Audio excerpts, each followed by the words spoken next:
It's an orange juice.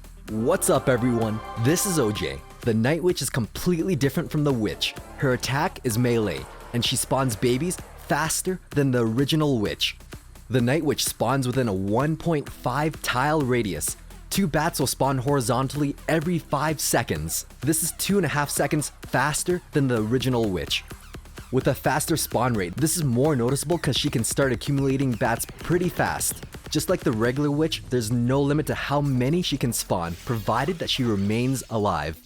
When she dies, she will spawn 4 bats in a 2.5 tile radius.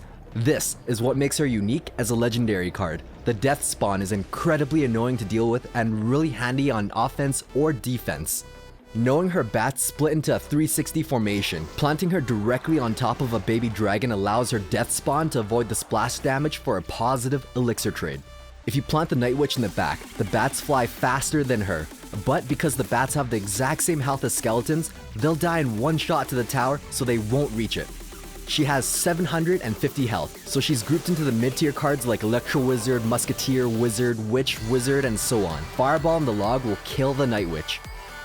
But Fireball and Zap will not kill the Night Witch. Alongside the Bandit, they both have 750 health, boasting the highest health out of all the other mid-tier units. At 750 health, she will die to Lightning. If she creeps her way into the meta, Lightning will receive an indirect buff. She's still pretty beefy though, since she can survive one attack from the Big P.E.K.K.A. with 8 bats in the map. That's over 500 damage per second. The only unit in the game that can kill the Night Witch in one blast is Sparky. That being said, even after death, she still counters Sparky for a positive trade. Her attack range is classified as melee, but all units have a slight range depending on their weapon size. Her attack range is 1.85 tiles. This is the exact same reach as the Prince. With this range, she can be planted in between the tower and the bridge to take out units like the Hog that are traveling towards the tower. Each swing deals 285 damage and it has a 1.5 second attack speed. This is pretty much the same as a Mega Minion's attack. They can one-shot archers, dart goblins, and a princess without the assistance of her bats. But if you did include her bats, that's over 400 damage per second, taking out units like the bomber before they can even exist. Left untouched, she will your tower. At face value, this seems really scary.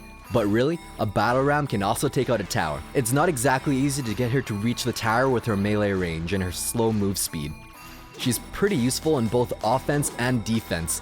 Her really slow move speed works great for building up elixir before she crosses the bridge. Put a giant in front of her, and her bats will support the giant, dealing massive amounts of damage.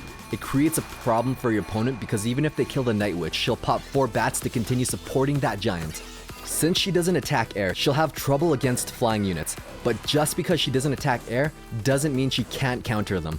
The Night Witch herself doesn't attack air, but that's not going to stop her from countering a Lava Hound. Plant her in the back, bank up some bats, and they'll wreck that Hound. She's like a walking tombstone, waddling past the Hound because she gives no fudges.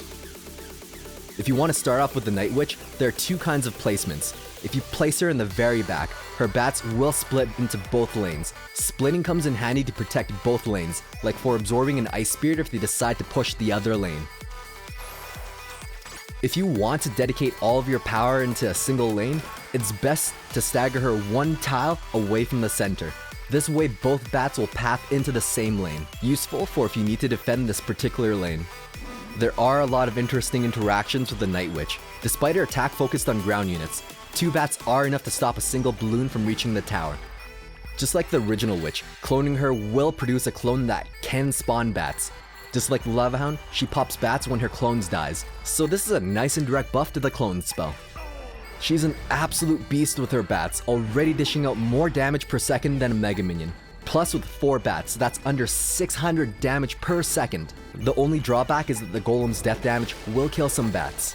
Another example of her massive DPS is against the Royal Giant. She pretty much replaces the Mini P.E.K.K.A. in terms of defensive capabilities, though her slower move speed isn't as threatening as a Mini P.E.K.K.A. You can kite a Night Witch into the other lane with an Ice Golem for a positive trade, and the bats will die to its Frost Nova. But her death bats will still reach that tower for some chip damage. Against the Goblin Barrel, the tower will prioritize the inside goblins, then bottom, then outer goblin. Planting her here shuts down most of the barrel. They only manage to get 2 stabs in. She's pretty versatile in countering almost every card. Placement is going to be incredibly important with her. You could place her near the tower and shut down archers in order to build up elixir. Or you could place her on top of the archers so she can counter push immediately. It really depends on your situation.